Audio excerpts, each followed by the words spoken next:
నమస్కారం పాత్రికేయ మిత్రులందరూ కూడా. పార్లమెంటు ఎన్నికల ప్రచారంలో భాగంగా ఈరోజు హుజాబాద్ లో ఇంటింటికి బీజేపీ కార్యక్రమాన్ని దానిలో పాల్గొనడానికి రావడం జరిగింది. కరీంనగర్ పార్లమెంటు వ్యాప్తంగా ఈరోజు ఇంటింటికి బీజేపీ కార్యక్రమాన్ని తీసుకున్నాం. 5 సంవత్సరాల కాల వ్యవధిలో కరీంనగర్ పార్లమెంట్ లో మేము చేసినటువంటి అభివృద్ధి, పార్లమెంట్ సభ్యులు రాముల వారిని కించపరచడము, అయోధ్యలో రామాలయాన్ని వ్యతిరేకించడము, మోడీ గారిని తిట్టడము, అక్షింతల కార్యక్రమాన్ని తిట్టడము, ప్రజలందరూ కలిసి రాముల వారి ప్రాణ ప్రతిష్ఠ కార్యక్రమం సందర్భంగా చేసుకున్నటువంటి పులిహోర ప్రసాదాన్ని కూడా హేళన చేసే విధంగా మాట్లాడము, తప్పుడు ప్రచారాలు చేయడము, ఇష్టానుసారంగా అసభ్యంగా మాట్లాడి ప్రజల దృష్టి మళ్లించే ప్రయత్నం ఈ 2 పార్టీల అభ్యర్థులు చేస్తా ఉన్నారు. వీళ్ళిద్దరు చుట్టూ వీళ్ళందరూ కూడా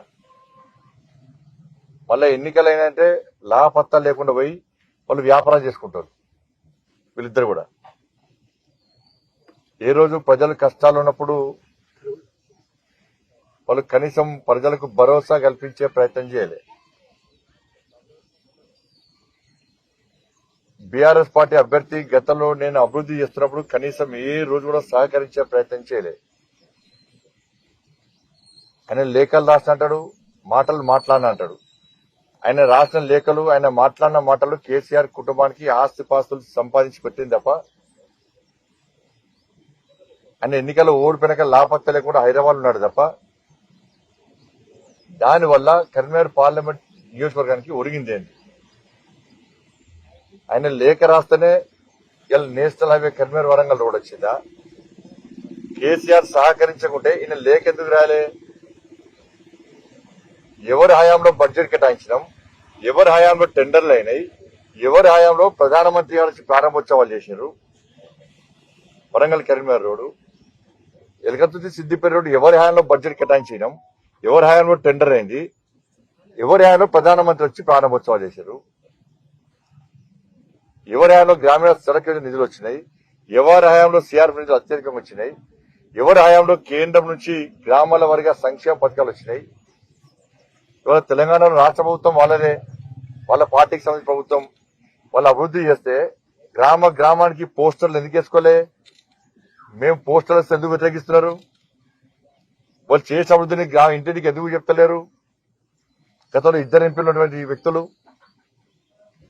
వీళ్ళు ఫక్త్ ఏం చేస్తారంటే మేము ఏం అభివృద్ధి చేయాలని చెప్పి తప్పుడు ప్రచారం చేస్తున్నారు. ప్రజలు నమ్మతలేరు. ఇప్పుడు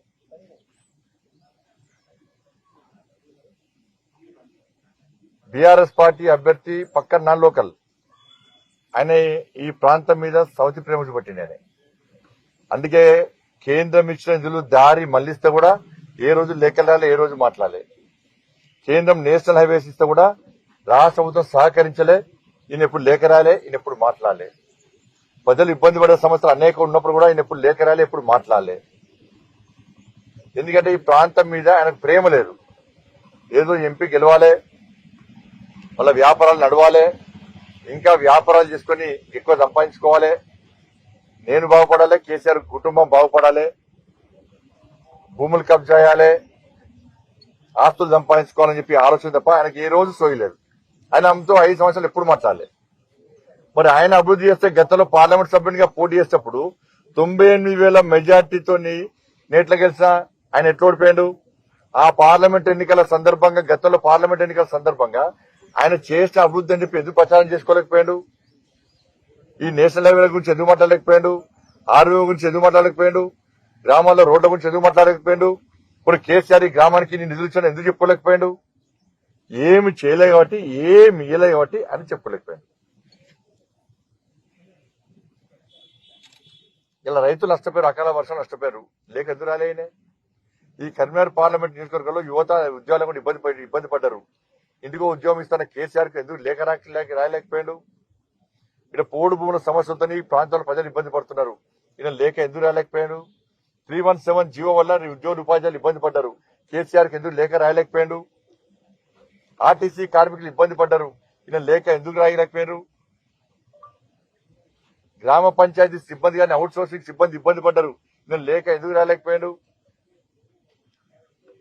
అప్పుడు చేతులు రాలే నాకు. వాళ్ళ సమస్యలు పట్టించుకోలేనే. ఓటు వెనక పైసలు సంపాదించుకోవాలి. గెలిస్తే సంపాదించుకున్న పైసలు ఇంకా రెట్టింపు చేసుకోవాలి.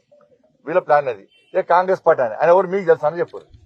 ఈ ప్రజలు పక్కన మీకు తెలుసా? ఇక్కడ మీడియా మిత్రులకు మీకు ఎవరికి తెలుసా? ఆయన అంటే కాంగ్రెస్ పార్టీ కార్యకర్తలకు తెలుసా? టికెట్ ఎట్లా వచ్చింది, ఏ రూపకంగా వచ్చింది అని కాంగ్రెస్ పార్టీ కార్యకర్తలే ఇలా విస్మయాన్ని వ్యక్తం చేస్తున్నారు. పాపం కాంగ్రెస్ పార్టీ నాయకులేమో రాహుల్ గాంధీని ప్రధానమంత్రి చేద్దామనుకుంటే పని ఇక్కడ కాంగ్రెస్ పార్టీ అభ్యర్థి రాహుల్ గాంధీని ముఖ్యమంత్రి చేద్దామనుకుంటారు. పాపం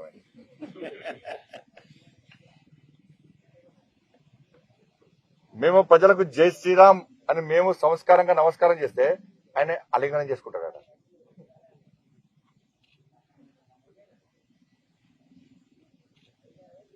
ఆయన ఏం మాడుతున్నా నాకు అర్థమవుతలేదు. ఆయన లోకల్ నాన్ లోకల్ వాళ్ళ కాంగ్రెస్ పార్టీ కార్యకర్తలకు తెలియదు. ఆయన టికెట్ ఇప్పించుకున్నారు. కాంగ్రెస్ పార్టీ కార్యకర్తలు చెప్తున్నారు ఇవాళ మేము బూత్ తిడుతున్నాం. నిన్న ఏం చేసినామా, బండి సంజయ్ ఏం చేసిండు, నరేంద్ర మోడీ గారు ఏం చేసిండు, బీజేపీ ఏందని చెప్పి ఇంటికి తిరిగి చెప్తున్నాం. కాంగ్రెస్ పార్టీ కార్యకర్తలే విశ్వాన్ని వ్యక్తం చేస్తున్నారు. మా అభ్యర్థి మాకేదిలోది ఆయన గురించి ఎట్లా ప్రచారం చేయమంటారు? దీని దృష్టి మళ్ళీ కాంగ్రెస్ పార్టీ నాయకులు బండి సంజయ్ని నానా బూతులు తిట్టాలి, మోడీ గారిని తిట్టాలి, రాముల వారిని కించపరచాలి, ఇతర మతాలకు సంబంధించినటువంటి వ్యక్తులను తీసుకొచ్చి కాంగ్రెస్ పార్టీ ఇలా రాముల వారిని తిట్టించే ప్రయత్నం చేస్తున్నది, రాముల వారిని కించపరిచే ప్రయత్నం చేస్తున్నది, రామ భక్తులను హేళన చేసే ప్రయత్నం కాంగ్రెస్ పార్టీ చేస్తున్నది. కానీ ఫస్ట్ 2 సంవత్సరాలు కోవిడ్ తో పోయినప్పుడు కూడా 3 సంవత్సరాల్లో 12,000 కోట్ల రూపాయలకు పైగా నిధులు తీసుకొచ్చిన వ్యక్తిని నేను. ప్రజలు ఓటేస్తే ఆ ఓటుకు విలువ తీసుకొచ్చిన వ్యక్తిని నేను. అనేక పోరాటం చేసి నేను అధ్యక్షుడు ఉన్నప్పుడు 109 కేసులు మీదేసుకుని 2 సార్లు జైలు పోయిన వ్యక్తి నేను. ఇప్పుడు నా అభ్యర్థులు ఏ రోజున ప్రజా సమస్యల మీద ఈ 10 సంవత్సరాలు 5 సంవత్సరాల కాలంలో ఎప్పుడైనా జైలు పోయినరా?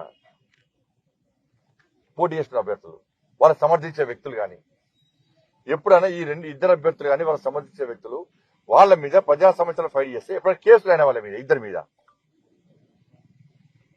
రోడ్డుకి ఎక్కి ఆందోళన చేసినరా? ఏం చేయలే. మేము ఒకటే డిమాండ్ చేస్తున్నాం. బీఆర్ఎస్ పార్టీ పరిస్థితి అయిపోయింది. బీఆర్ఎస్ పార్టీ ఎవ్వరు పడుచుకోడు. కాంగ్రెస్ పార్టీ 6 గ్యారెంటీలు అమలు చేసిందా? ఎందుకు అమలు చేస్తారు? 2,500 రూపాయలు మహిళలకు ఇస్తానని ఇచ్చిండ్రా, 4 రూపాయలు ఆసరా పెన్షన్ ఇస్తానని ఇచ్చిండ్రా, తులం బంగారం మహిళలకు ఇస్తున్నారు 100 రూపాయలు ఇచ్చిండ్రా, 100 రోజుల పాటు స్కూటీలు కొనిస్తున్నారు, విద్యార్థులకు కొనిచ్చిరా, 15,000 రూపాయలు రైతు భరోసా మీద రైతులకు కౌలులకు ఇస్తున్నారు, అకౌంట్ లో వేసిరా 100 రోజుల లోపల, 12,000 రూపాయలు రైతు కూడా పనిస్తున్నారు 100 లోపల ఇచ్చిరా, 500 రూపాయలు బోనస్ ఇచ్చి తరుగు తాలు తేమ లేకుండా పంట కొంటున్నారు 100 లోపల కొన్నరా, 2 లక్షల రూపాయలు రుణమాఫీ 100 లోపల చేస్తున్నారు చేసిండ్రా, విద్యార్థులకు 5 లక్షల రూపాయలు భరోసా కార్డు ఇస్తున్నారు ఇచ్చిరా, ఇల్లు జాగా లేని పేదలకు 5 లక్షల రూపాయలు ఇస్తున్నారు ఇచ్చిరా 100 లోపల. వాటి గురించి మాట్లాడితే ఆ దృష్టి మళ్లించడానికి ఇదంతా ప్లాన్ ప్రకారం తప్పుడు ప్రచారిస్తారు. ప్రజలకు కావాల్సింది మీరు 6 గ్యారెంటీలు ఇస్తారంటే మీకు శాసనసభ ఎన్నికల్లో ఓటేసారు. 6 గ్యారెంటీలు అమలు చేయాలి కాబట్టి నరేంద్ర మోడీ ప్రధానమంత్రిగా ఉంటేనే ఇలా గ్రామాలు అభివృద్ధి జరుగుతుంది, మాకు న్యాయం జరుగుతుంది, మా సంక్షేమ ఫలాలు ఇది కంటిన్యూస్ గా కొనసాగుతాయని చెప్పి ప్రజలు ఆలోచిస్తారు. కాబట్టి ఇలా బీజేపీకి భారతీయ జనతా పార్టీకి మోడీ గారికి ప్రజలు మద్దతు చెప్తున్నారు. ఇది మేం చెప్పడమే కాదు, ఆ పార్టీ మీ సింబల్ మిగిలిన సర్పంచులు వార్డు వారు ప్రజాప్రతినిధులే స్పష్టంగా ప్రచారం చేస్తున్నారు. మమ్మల్ని మొత్తం బీఆర్ఎస్ పార్టీ బర్బాద్ చేసింది, కాంగ్రెస్ పార్టీ ఇచ్చిన హామీ నెరవేర్చక మమ్మల్ని ఇంకా బర్బాద్ చేస్తున్నది, మోడీ గారు ప్రధానమంత్రి అయితేనే మనకు న్యాయం జరుగుతుందని చెప్పి ప్రజాప్రతినిధులే కాంగ్రెస్ పార్టీ ప్రజాప్రతినిధులు చెప్తా ఉన్నారు. అందుకే కరీంనగర్ పార్లమెంట్ లో కాంగ్రెస్ బీఆర్ఎస్ పార్టీ కార్యకర్తలు కూడా అందరూ జెండాలు పక్కబెట్టి ఇలా ఇక్కడ బండి సంజయ్ గెలవాలి, అక్కడ నరేంద్ర మోడీ ప్రధానమంత్రి కావాలని చెప్పి ఎజెండాగా ముందుకు సాగుతా ఉన్నారు. కాబట్టి ఇవన్నీ ఇక్కడ జరుగుతూ ఉన్నాయి. కాంగ్రెస్ పార్టీ అంతా ద్వంద్వ విధానాలే. ఇలా జై శ్రీరామ్, జై భారత్, జై మోడీ నుంచి ప్రజల దృష్టి మళ్లించడానికి కాంగ్రెస్ పార్టీ రిజర్వేషన్ల ప్రక్రియను పైన తీసుకొచ్చి ప్రజలను తప్పుదారి పట్టించే ప్రయత్నం చేస్తున్నది. ఒకటే నేను అప్పీల్ చేస్తున్నా, పార్టీలు ఏవైనప్పుడు కూడా పేద ప్రజల భవిష్యత్తుతో ఆటలాడుకోదు,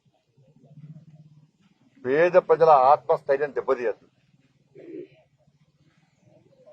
రిజర్వేషన్ విషయంలో కాంగ్రెస్ పార్టీ ప్రజల లోపల పూర్తిగా చెడు వాతావరణాన్ని కల్పించే ప్రయత్నం చేసింది. ఇది సామాజిక ఆరోగ్యానికి సంబంధించిన సమస్య. ఇది రిజర్వేషన్ల విషయంలో అన్ని పార్టీలు సమన్వయంతో ఉండాలి, పోటీ పడి వాళ్ళ భరోసా కల్పించే ప్రయత్నం చేయాలి, ఆత్మస్థైర్యం పెంచే విధంగా ప్రయత్నం చేయాలి, భరోసా కల్పించే విధంగా ప్రయత్నం చేయాలి తప్ప రాజకీయాల కోసం, ఓట్ల కోసం, ఈ గెలుపు కోసం పేద ప్రజల ఆత్మస్థైర్యం దెబ్బతీస్తే పేద ప్రజలు క్షమించారు. అది కరెక్ట్ పద్ధతి కాదు, ఏ రాజకీయ పార్టీ అయినప్పుడు కూడా. మేము ఇంకా అమలు చేస్తాం, ఇంకా వాళ్ళకి న్యాయం చేసే ప్రయత్నం చేస్తాం, చెప్పుకోవడం తప్పులేదు. రిజర్వేషన్లు ఎత్తేస్తారట, రిజర్వేషన్లకు వ్యతిరేకంగా ఉన్నది అని చెప్పి తప్పుడు ప్రచారం అయితే చేస్తున్నారు. ఇది పూర్తిగా పేద ప్రజలను మోసం చేయడమే కాంగ్రెస్ పార్టీ యొక్క విధానం. అసలు రాజ్యాంగం గురించి బాబాసాహెబ్ అంబేద్కర్ అవమానపరిచిందే కాంగ్రెస్ పార్టీ. ఇవాళ కాంగ్రెస్ పార్టీ బ్రిటిష్ పార్టీ, అది విదేశీ పార్టీ, మాది స్వదేశీ పార్టీ. దేశ ప్రజలకు, తెలంగాణ రాష్ట్ర ప్రజలకు ఇలా గాంధీ సిద్ధాంతం అది. విదేశీ వస్తువులను బహిష్కరించాలని చెప్పారు గాంధీ మహాత్ముడు. ఏ విధంగా విదేశీని వ్యతిరేకించిండో, స్వదేశీ ఉద్యమం తీసుకొచ్చిండో ఇలా ప్రజలు ఆదరిస్తున్నారు. కాంగ్రెస్ పార్టీని వ్యవస్థాపకుడు ఎవరు? ఏవో హ్యూమ్, బ్రిటిషోడు. మా పార్టీ వ్యవస్థాపకుడు ఎవరు? పక్కా గాంధీవాది అయినటువంటి అటల్ బిహారీ వాజ్పేయి. ఇందిరాగాంధీ కాలం నుంచి కూడా రాజ్యాంగానికి వ్యతిరేకంగా వివరించిన పార్టీ కాంగ్రెస్ పార్టీ. రాజ్యాంగానికి భిన్నంగా ఈ దేశంలో ఎమర్జెన్సీని విధించి పేద ప్రజల ఉసురు పోసుకున్న పార్టీ కాంగ్రెస్ పార్టీ. ఇలా పార్లమెంట్ లో దళితుల సమస్యలు, పేద ప్రజల సమస్యల నుంచి బాబాసాహెబ్ అంబేద్కర్ మాట్లాడితే అడ్డగించిన నెహ్రూ వైఖరికి వ్యతిరేకంగా రాజీనామా ఏమంటే రాజీనామా చేసి బయటికి వచ్చి మళ్ళా తిరిగి బాబాసాహెబ్ అంబేద్కర్ గారు పోటీ చేస్తే అంబేద్కర్ గారిని ఎన్నికల్లో ఓడించిన పార్టీ కాంగ్రెస్ పార్టీ. అంబేద్కర్ గారు స్వర్గస్థులు అయిన తర్వాత అంబేద్కర్ గారి పార్థివ దేహాన్ని ఢిల్లీలో ఉంచకుండా ముంబైకి తరలించిన పార్టీ కాంగ్రెస్ పార్టీ. రాజ్యాంగానికి భిన్నంగా ఏదైతే అంబేద్కర్ బాబాసాహెబ్ అంబేద్కర్ మత ప్రాతిపదికన రిజర్వేషన్లను బాబాసాహెబ్ అంబేద్కర్ వ్యతిరేకించిండో దానికి భిన్నంగా ఇలా కాంగ్రెస్ పార్టీ మతపరమైన రిజర్వేషన్ తీసుకొచ్చి రాజ్యాంగానికి తూట్లు వచ్చినటువంటి party Congress party.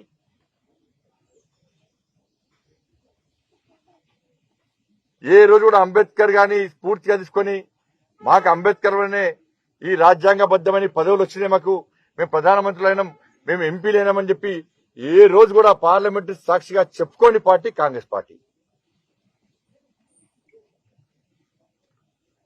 Bharatiya Janata party, Narendra Modi గారి ప్రభుత్వం ఇలా రిజర్వేషన్ ప్రక్రియ విషయంలో కూడా అటల్ బిహారీ వాజ్పేయి గారు చట్టం తీసుకొచ్చారు. గతంలో ఎస్సీ కేటగిరీకి సంబంధించి రిజర్వేషన్లు ఇస్తే విద్యాపరంగా ఇతర పరంగా అవి ఫిలప్ కాకుంటే దాన్ని ఇతర వర్గాలకు ఇచ్చే పద్ధతి ఉండే. లేదు వాళ్లకు చెందాల్సిన రిజర్వేషన్లు వాళ్ళకే పక్కా చెందాల్సిందే అని చెప్పి అటల్ బిహారీ వాజ్పేయి చట్టం తీసుకొచ్చినటువంటి విషయాన్ని కాంగ్రెస్ పార్టీ గుర్తుంచుకోవాలి. ఇలా నరేంద్ర మోడీ గారు ప్రధానమంత్రి అయిన తర్వాత, నరేంద్ర మోడీ ప్రధానమంత్రి అయినాక ప్రధానమంత్రి బాధ్యత స్వీకరించే సమయంలో నాకు బాబాసాహెబ్ అంబేద్కర్ పెట్టిన భిక్ష వల్లనే ఈ పదవి వచ్చిందని చెప్పి అంబేద్కర్ అని తలసికొచ్చిన వ్యక్తి అటల్ నరేంద్ర మోడీ గారు. ఈ దేశంలో పేద ప్రజలైనటువంటి అందరినీ కూడా సమాన స్థాయికి తీసుకురావాలి. దళితులు ఉద్యోగాల కోసం వెతుకునే స్థాయి కాదు, దళితులు ఉద్యోగాలకు ఇచ్చే స్థాయికి రావాలి, 10 మందికి ఉపాధి కల్పించే స్థాయికి రావాలని చెప్పి దేశంలో 1,25,000 ప్రతి సంవత్సరం 1,25,000 బ్యాంకు బ్రాంచీల్లో ప్రతి సంవత్సరము ఒక బ్రాంచ్ ఏదో ఒక బ్రాంచ్ లో 1,25,000 మందిని 5 కోట్ల వరకు ఎలాంటి పూచీకత్తులు లేకుండా రుణాలు ఇచ్చి దళితులను వ్యాపారవేత్తలుగా మార్చుకునే పార్టీ భారతీయ జనతా పార్టీ. అటువంటి ప్రభుత్వం బ్యాంకులు రుణాలు ఇవ్వకుండా వేధిస్తాయని చెప్పి భావించి వాళ్ళ పక్క టార్గెట్ పెట్టి ఇలా వాళ్ళకు సహకరించే ప్రయత్నం నరేంద్ర మోడీ ప్రభుత్వం చేస్తున్నది. ఇలా ఎస్సీ సామాజిక వర్గానికి సంబంధించిన విద్యార్థులు మెరిట్ స్కాలర్షిప్లను మధ్యలో ఇవ్వకపోవడం వలన మధ్యలో చదువులు వదిలిస్తే కాంగ్రెస్ పార్టీ ఇన్ని సంవత్సరాలు కేవలం మెరిట్ స్కాలర్షిప్ల కోసం 1100 కోట్ల రూపాయలు మాత్రమే బడ్జెట్ కేటాయించింది ఇన్ని సంవత్సరాలు కాంగ్రెస్ పార్టీ. కానీ నరేంద్ర మోడీ గారి ప్రభుత్వం కేవలం 2020 సంవత్సరంలో మెరిట్ స్కాలర్షిప్ల కోసము 59,000 కోట్ల రూపాయలను బడ్జెట్ కేటాయించింది. గతంలో కాంగ్రెస్ పార్టీ హయాంలో 50 మంది మాత్రమే ఉన్నత చదువు కోసం విదేశాలకు పోయేటోళ్లు. ఇవాళ 100 మందికి విదేశాలకు పోయే అవకాశం నరేంద్ర మోడీ గారి ప్రభుత్వం కల్పించింది.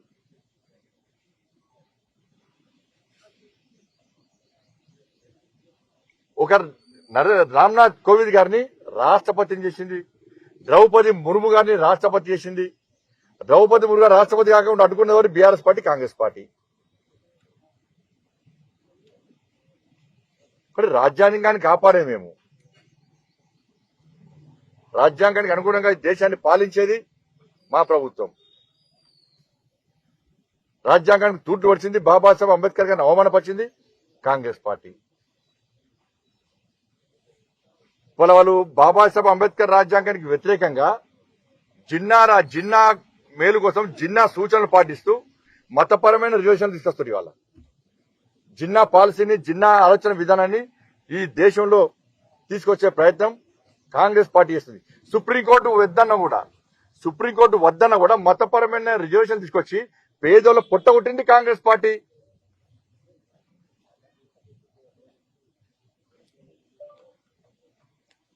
కేసీఆర్ అనే వ్యక్తి రాజ్యాంగాన్ని మార్చాల్సిన అవసరం ఉంది, మార్చా అని చెప్పి అనేక సందర్భాల్లో మార్చారని చెప్పి సవరించారని చెప్పి చెప్పినప్పుడు కూడా కాంగ్రెస్ పార్టీ స్పందించలే.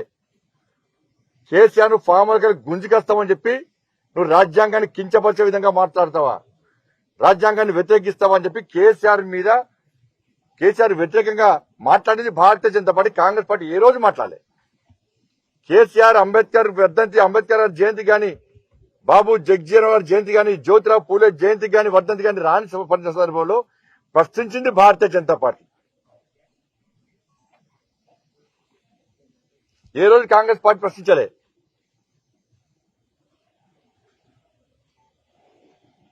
ఓడు భూముల సమస్యలో ఫైట్ చేసింది మేము, కాంగ్రెస్ పార్టీ ఫైట్ చేయలే. దళితుల సమస్యలో ఫైట్ చేసింది మేము, కాంగ్రెస్ పార్టీ ఏ రోజు మాట్లాడలే.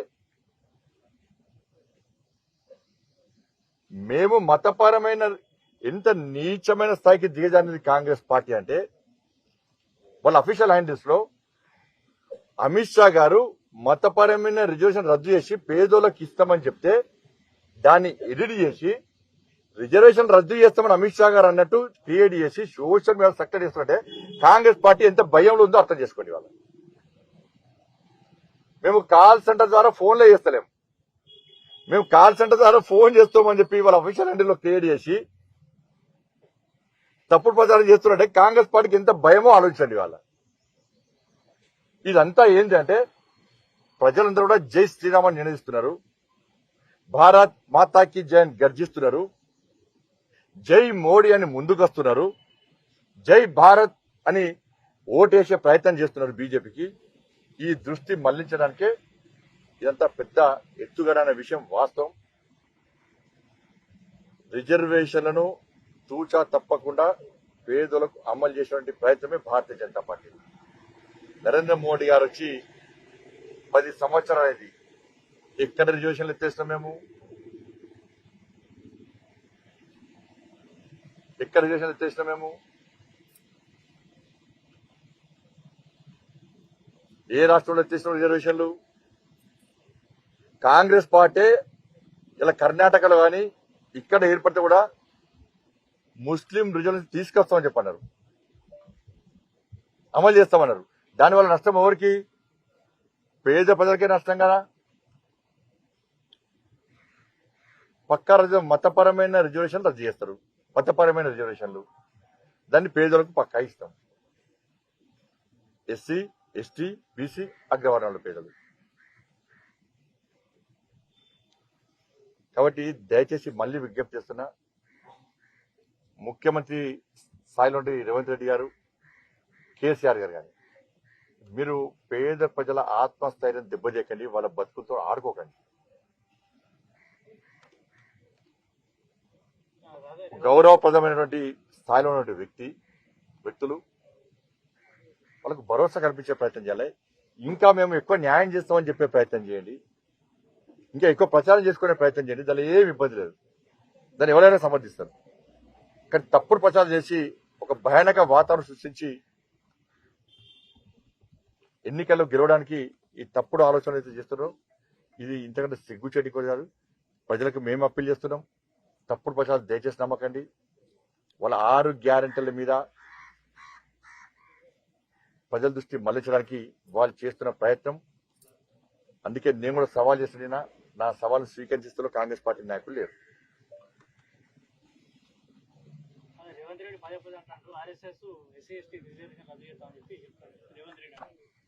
ఆర్ఎస్ఎస్ మోహన్ జీ పోగొట్టారు. మీకు వీడియో చూపడతాను, అలా కొంచెం ఈ వీడియో చూపెట్టే ప్రయత్నం చేయాలి. ఆర్ఎస్ఎస్ సర్సంఘచాలక్ మోహన్ భగవత్ ఆయన హైయెస్ట్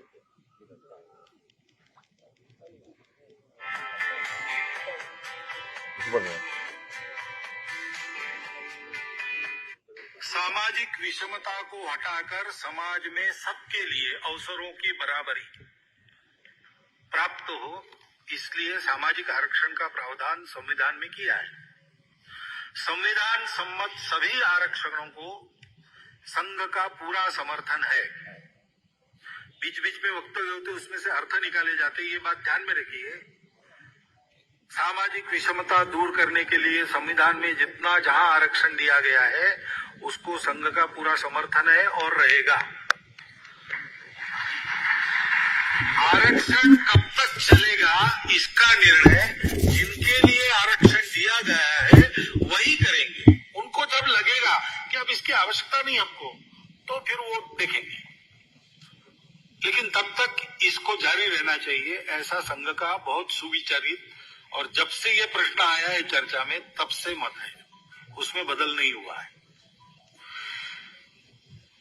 अब क्रीमी लेयर को क्या करना, और लोग मानते हैं सामाजिक आधार पर आरक्षण संविधान में है, संप्रदायों के आधार पर नहीं है,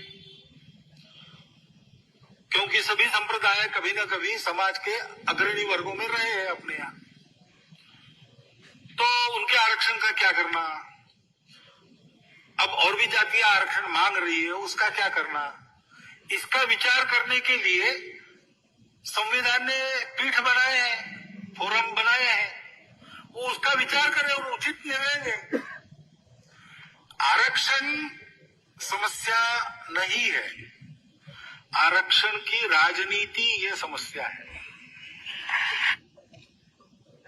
రిజర్వేషన్ల సమస్య కాదు, రిజర్వేషన్ రాజకీయ సమస్యలు వస్తున్నాయి, రాజకీయ పార్టీలకే సమస్య. ఇది క్లియర్ గా ఉన్నది కదా, స్పష్టంగా ఉంది కదా. కొంత కాంగ్రెస్ పార్టీ నాయకత్వం, బీఆర్ఎస్ పార్టీ నాయకులు అందుకే ఇప్పుడు అదే కదా. ఇగో ఈ భాజపా కొట్టించినాం, మనం ఇంటిని వస్తున్నాం. ఇప్పుడు మీరు హుజాబాద్ కదా, వరంగల్ సిద్ధి మీకు ఇచ్చింది, ఇదే జాతర మీకైతే ఈ రోడ్ ఎవరికి వచ్చారు? 2,000 కోట్ల రూపాయల పైగా నిధులు ఎవరికి వచ్చారు? మీ గ్రామాల్లో సడక్ పైసలు ఎవరికి వచ్చారు? సిఆర్ఎఫ్ నిధులు ఎవరికి వచ్చారు? ఈ బుక్ లో చూసుకొని చెప్పి ఇంతకు బుక్ లో పంపించాడు.